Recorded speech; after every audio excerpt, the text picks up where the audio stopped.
جب مدینہ کے گلی کوچوں میں منافق کہتے پھرتے تھے کہ ابو بکر کی بیٹی کا کردار مشکوک ہے، محمد کی گھر والی کا کردار مشکوک ہے، کہتے تھے ان کی روحانی نسل آج بھی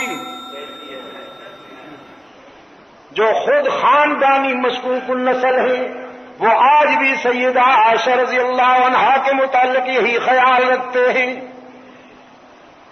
بنی المستلق کے غزوہ کے واپسی کے موقع پر حضرت عائشہ رضی اللہ تعالی عنہ فرماتی ہیں میری آزمائش اور امتحان کا وقت آ گیا کہ منافقین نے ایک سوچی سمجھی اسکیم کے تحت میرے خلاف پراپگنڈا مہم چلائی۔ میرے آقا سخت ملول و حزین ہو کر گھر تشریف لائے۔ فرماتی ہیں میں نے رسول اللہ کی جبین کو پڑھتے ہی محسوس کر لیا کہ آقا کسی گہرے الم میں گہرے حزن میں مبتلا ہے۔ فرماتی ہے ہاں رمز شناس نبوت جو ہوئی، میں نے سلام عرض کیا تو رسول اللہ نے چہرہ پھیر لیا۔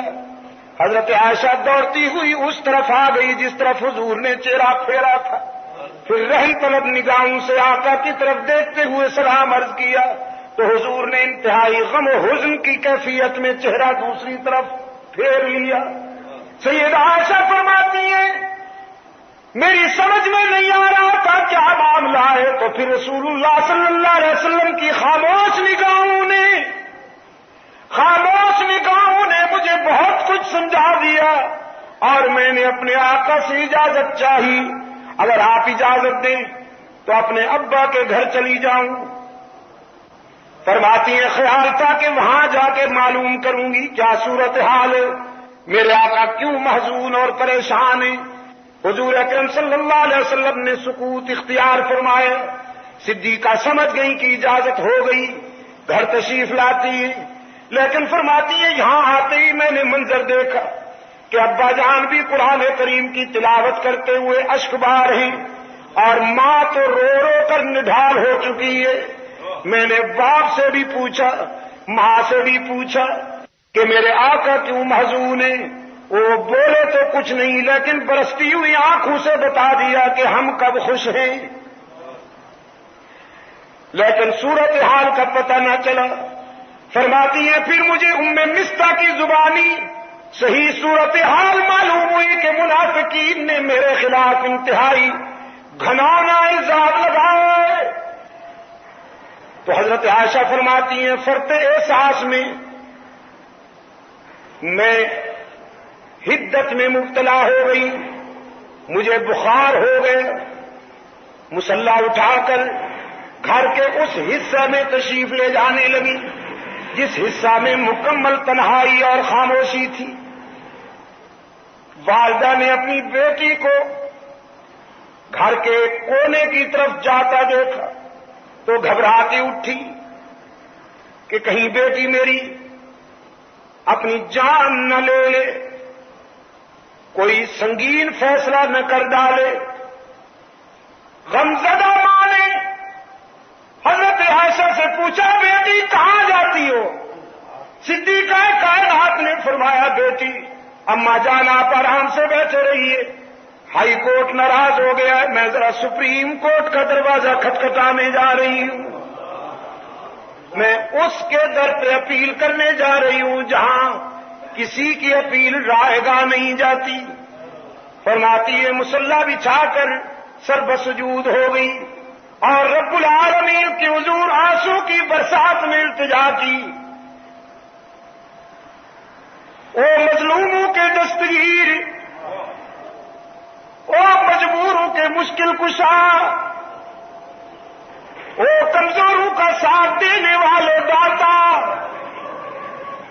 تو نے یوسف پر لگائے جانے والے الزام کی صفائی کے لیے اعلان کیا، تو نے موسیٰ پر لگائے جانے والے الزام کی برات کا اہتمام کیا، تو نے مریم پر لگائے جانے والے الزام کی صفائی کا اہتمام کیا، تو پھر دیکھ آج تیرے محبوب کی حمیرہ بھی اشک بار آئی ہے۔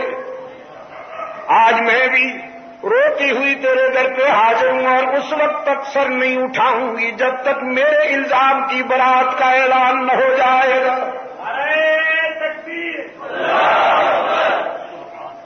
جناب صدیق رضی اللہ تعالیٰ عنہ یہاں اشکبار ہیں، ادھر سرکار دو عالم صلی اللہ علیہ وسلم نے صحابہ کی میٹنگ بلائی ہوئی ہے۔ صحابہ کرام کے سامنے رحمت عالم صلی اللہ علیہ وسلم نے یہ مسئلہ رکھا، کیا کیا جائے، اس معاملے میں کیا کرنا چاہیے۔ صحابہ میں سے کسی میں جرأت گفتار ہی نہیں، ہر شخص فرط غم میں اشکبار ہے، سسکیوں کی آواز آ رہی ہے، کبھی کبھی کسی کی چیخ نکل جاتی ہے، وہ اپنی ماں کے غم میں فرط علم میں مبتلا ہے۔ حضرت علی رضی اللہ تعالیٰ عنہ اٹھے اور عرض کرتے ہیں اللہ کے رسول، اس مسئلے میں اگر آپ زیادہ کبیدہ خاطر ہیں تو پیغمبر کو بیویوں کی کمی تو نہیں، عائشہ کو طلاق دے دیجیے۔ بس اس آواز کے بعد حضرت فاروق اعظم رضی اللہ تعالیٰ عنہ آنسو کی برسات میں کھڑے ہوئے اور عرض کیا میرے آقا، یہ بالکل آخری فیصلے کی بات ہے، پہلے یہ بتائیے کہ عائشہ کو آپ کی بیوی بنا کے آپ کے گھر میں بھیجنے والا کون ہے؟ ذرا ہم اس سے پوچھیں تو صحیح کہ تو نے کس کے لیے کون سی بیوی منتخب کی؟ رسول اللہ صلی اللہ علیہ وسلم نے اس سوال کے جواب میں انگلی آسمان کی طرف اٹھا دی۔ یہ پیغمبر کا خاموش مگر جامع جواب تھا کہ یہ فیصلہ، یہ رشتہ کرنے والا تو پروردگار عالم ہے۔ اپنے آقا کی انگلی آسمان کی طرف اٹھی ہوئی دیکھ کر فاروق اعظم کی تلوار نیام سے نکل آئی۔ فاروق کی تلوار پہ بھی قربان جاؤں، یہ منافقین کی روز اول سے دشمن ہے۔ عرض کیا اللہ کے رسول، اب منافقین کو تو میری تلوار کے حوالے کر دیجیے، عائشہ کے دشمنوں سے تو میری تلوار نمٹے گی۔ اس عفیفہ کو جس شخصیت، جس ذات نے سوچ سمجھ کے آپ کے گھر میں بھیجا تھا، آپ کے گھر سے نکالنے کا اختیار بھی اسی ذات کو ہے۔ آپ انتظار فرمائیے کہ وہاں سے کیا فیصلہ ہوتا ہے۔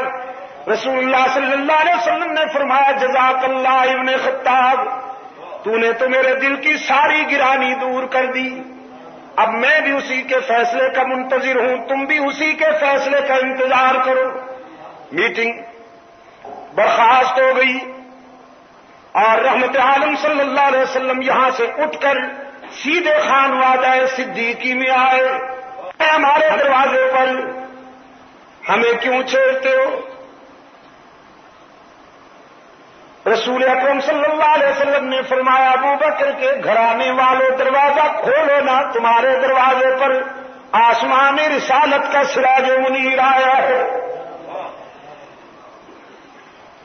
پیغمبر کی آواز سن کر حضرت عائشہ رضی اللہ تعالیٰ عنہ کی والدہ دوڑتی ہوئی آئیں، دروازہ کھولا تو عبداللہ کا یتیم، آمنہ کا لال صلی اللہ علیہ وسلم رش کے ماہتاب و آفتاب دروازے پر موجود ہیں۔ کراچی کے دوستوں میں کہا کرتا ہوں، صدیقی گھرانے کی خوش قسمتی میں قربان جاؤں کہ ساری دنیا رسول کے قدموں میں، رسول صدیق اکبر کے دروازے پر۔ رحمت عالم صلی اللہ علیہ وسلم نے دروازہ کھلتے ہی پہلا سوال کیا میری عائشہ کہاں ہے؟ اور صدیقہ کی والدہ نے روتے ہوئے عرض کیا حضور، میری بیٹی تو اسی دن سے سجدے میں سربسجود ہے، اسی دن سے مصلے پر اشکبار ہے، کسی سوال کا جواب نہیں دیتی، کسی بات میں بولتی ہی نہیں ہے، ہر وقت روتی رہتی ہے۔ اور ادھر سیدہ عائشہ فرماتی ہے میں سن رہی ہوں آواز رحمت عالم صلی اللہ علیہ وسلم کی بھی، اپنی والدہ کی بھی، میرا جی چاہا کہ اٹھ کر رسول اللہ کے دامن سے چمٹ جاؤں اور جی بھر کے رو لوں، لیکن پھر میرے ضمیر نے میرے قدم روکتے ہوئے رہنمائی کی کہ جس کی عدالت میں اپیل کی ہے وہاں سے فیصلہ تو ہو لینے دے. یہ ٹھیک ہے کہ تیرا محبوب تیرے گھر آیا ہے، لیکن اس کا دروازہ چھوڑ کر جانا بھی تو قرین انصاف نہیں ہے. سرکار دو عالم صلی اللہ علیہ وسلم قریب آئے اور فرمایا حمیرہ کچھ بولنا چاہتی ہو تو بولو، تیری صفائی سننے کے لیے آیا ہوں. حضرت عائشہ فرماتی ہیں بس اب تو میرے ضبط کے بندھن ٹوٹ گئے، اور فرتے غم نے روتے ہوئے عرض کیا اللہ کے محبوب اشکو بسی و حزنی الی اللہ، میں اپنا درد دل علیم بذات الصدور کو سنا بیٹھی ہوں. آج میرا وہی حال ہے جو حضرت یوسف کے باپ کا تھا. دنیا والوں میں سے کسی کو اپنی صفائی کے متعلق کچھ نہیں کہوں گی، اسی کو کہہ دیا ہے جو میرے کردار کو بھی جانتا ہے، میرے افکار کو بھی. سرکار عالم صلی اللہ علیہ وسلم نے فرمایا حمیرہ فاروق اعظم نے بھی تیری مثل سپریم کورٹ میں بھیج دی ہے، میں بھی اسی کے فیصلے کے انتظار میں ہوں. حضرت عائشہ فرماتی ہے میں نے سوچا نہ معلوم رب العالمین کے حضور سے کب فیصلہ صادر ہوگا، یہ ضروری تو نہیں کہ اسی وقت ہو جائے. لیکن فرماتی ہے اب میری نظر پڑی رسول اللہ کی جبین اطہر پر، تو پسینے کے قطرے، پسینے کی بوندیں رسول اللہ کی جبین پر اس طرح پر آباد تھیں کہ جس طرح موتی بکھرے ہوئے ہیں. رحمت عالم صلی اللہ علیہ وسلم کے جسد اطہر پر وہ حسین کپ کپی طاری ہو گئی جو وحی کے وقت ہوا کرتی تھی، اور محبوب کبریا نے چادر تان لی. فرماتی ہیں میں کانپتے ہوئے اٹھ بیٹھی، سمجھ گئی کہ رابطہ قائم ہو گیا ہے، کال مل گئی ہے. ادھر عائشہ کی والدہ بھی قریب آ گئی. اب یہ دونوں غمزدہ ماں بیٹیاں لرزہ برندہ میں، فرط احساس میں کہ عرش بری سے نہ معلوم کیا فیصلہ ہوتا ہے، اور ادھر سراپا نبوت لرزہ برندام ہے فرط وحی میں. کچھ دیر کے بعد حضور اکرم صلی اللہ علیہ وسلم نے اپنے چہرہ انور سے چادر اٹھائی. حضرت عائشہ فرماتی ہیں میں نے غور سے نبی کا چہرہ پڑھا تو نظر پڑتے ہی میرے ضمیر نے فیصلہ دے دیا کہ تیری شام غم ختم ہو گئی، اس لیے کہ رسول کے چہرے پر حزن و اضطراب کے بجائے راحت اور مسرت کی روشنی نمودار تھی. چادر سے رسول اللہ کا چہرہ یوں نمایاں ہوا، یوں باہر آیا جیسے بادلوں کی گھٹا سے 14ویں کا چاند نکل آتا ہے. اور سرکار دو عالم صلی اللہ علیہ وسلم نے فرمایا بنت صدیق ابو بکر کی بیٹی میں تجھے خوشخبری سناتا ہوں کہ عرش بری سے تیری تطہیر کا اعلان ہو گیا، حق تعالی نے تیری برات کا اعلان کر دیا. فرماتی ہے میں نے سوچا کہ اللہ نے اپنے محبوب کے دل میں میری برات القاء کر دی ہوگی. یہ تو مجھے خیال بھی نہیں تھا کہ میری برات میں اور میرے دفاع میں پوری سورت نازل ہوئی ہے اور 18 آیتیں اتری. اب رسول اکرم صلی اللہ علیہ وسلم کی زبان پر قرآن کریم کی آیات مچلنے لگی. فرمایا الخبیثات للخبیثین والخبیثون للخبیثات والطیبات للطیبین والطیبون للطیبات. ناپاک عورتیں ناپاک مردوں کے لیے، بدبودار مرد بدبودار عورتوں کے لیے، پاک باز بیویاں پاک باز مردوں کے لیے، اور پاک باز مرد پاک باز عورتوں کے لیے. یہ جرح کے لہجے میں حق تعالی نے دنیا پر واضح کر دیا کہ جس نے عائشہ کی عظمت کا اندازہ کرنا ہو وہ عائشہ کے شوہر کو دیکھ لے. جس کا شوہر محمد عربی جیسا معصوم ہو، اس کی گھر والی عائشہ جیسی محفوظ کیوں نہ ہو، اور پھر ایز اے جج حق تعالی نے فیصلہ صادر فرمائے اولئک مبرؤون مما یقولون، میں فیصلہ دیتا ہوں کہ تیری آبرو کا دامن گناہ کی آلودگیوں سے پاک ہے، لیکن خدا بندہ منافقین قسمیں کھاتے ہیں، لمبی لمبی قسمیں۔ رب کائنات نے فرمایا لا تطع كل حلاف مہین ہماز مشاء بنمیم مناع للخیر معتد اثیم عتل بعد ذلك زنیم۔ جلال خداوندی کا کوئی ٹھکانہ ہے، کوئی حد ہے؟ جناب عائشہ کے معاملے میں خدا جیسی حوصلہ مند ذات بھی جلالی ہو گئی، رب العالمین نے عائشہ کے دشمنوں پر 10 سنگین جملے، سخت جملے حضرت صدیقہ رضی اللہ تعالی عنہا کے دشمنوں کے متعلق ارشاد فرمائے کہ آپ ان قسمیں کھانے والے کذابوں کی بات پر اعتماد نہ کیجیے، یہ بدبخت خیر سے روکنے والے ہیں، شر کے نمائندہ ہیں، ذوالوجہین ہیں، ان کی زبان اور قلب میں فاصلے ہیں، یہ ازلی بد نصیب ہیں، برائی کے نقیب ہیں، شر کے علمبردار ہیں، اور حد ہو گئی خدا کے جلال کی کہ رب العالمین نے فرمایا ان کی نسل ہی صحیح نہیں، جو عائشہ پر انگلی اٹھاتے ہیں ان کی تو نسل ہی صحیح نہیں ہے، تو جو نسل کے صحیح نہ ہوں ان کی بات پر کیسے اعتماد کیا جائے؟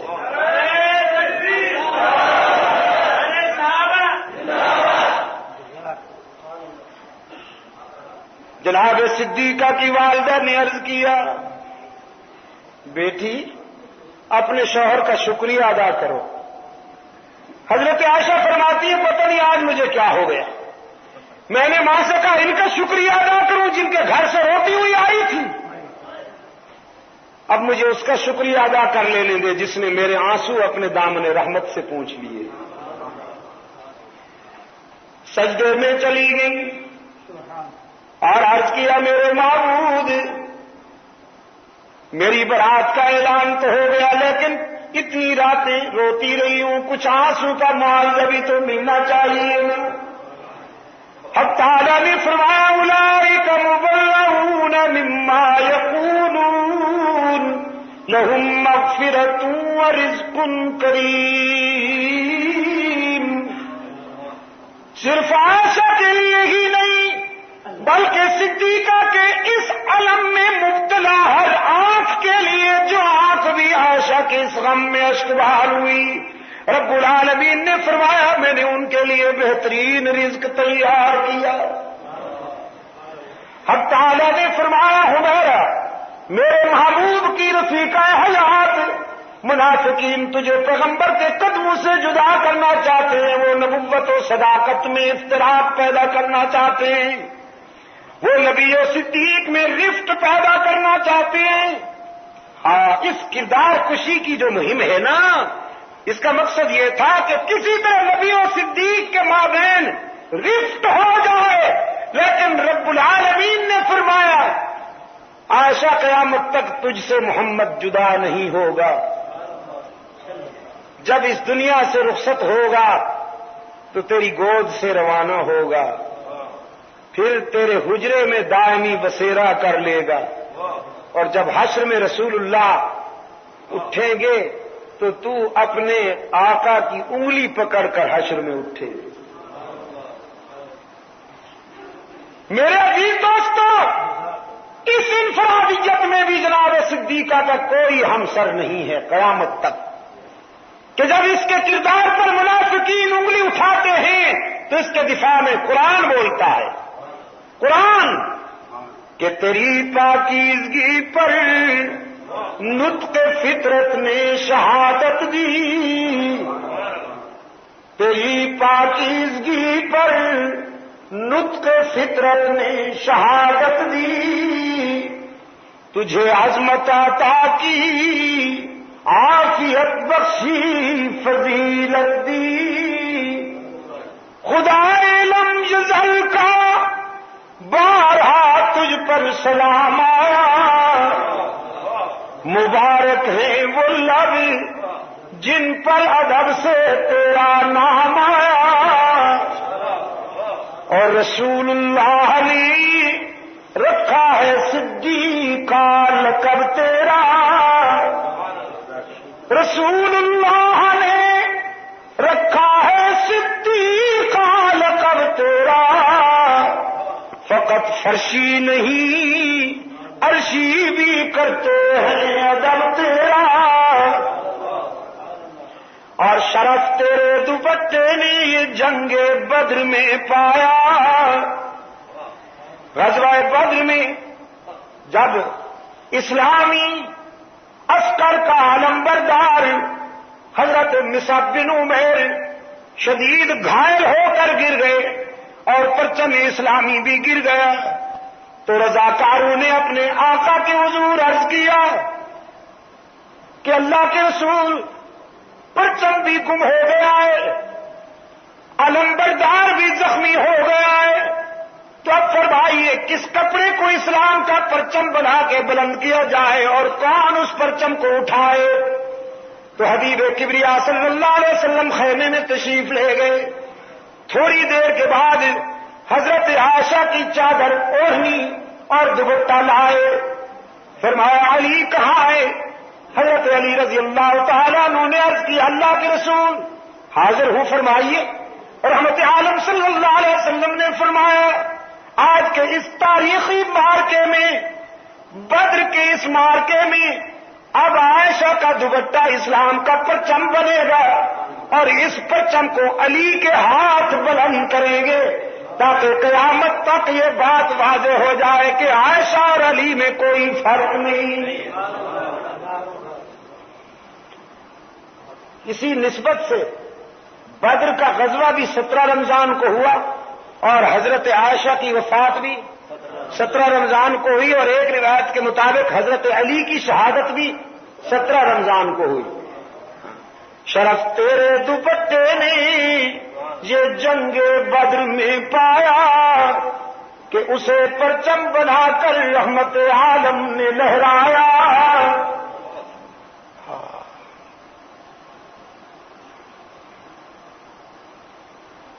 میرے عزیز دوستو،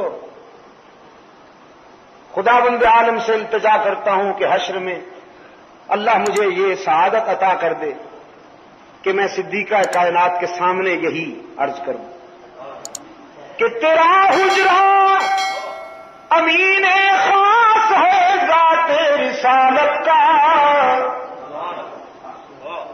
تیرا حجرہ امین خاص ہے ذات رسالت کا، بساط عرض پر ٹکڑا یہی ہے باغ جنت کا، اور اس کی وجہ ہے نا کہ اسی میں رحمت للعالمین رہتے ہیں، اسی میں رحمت للعالمین رہتے ہیں۔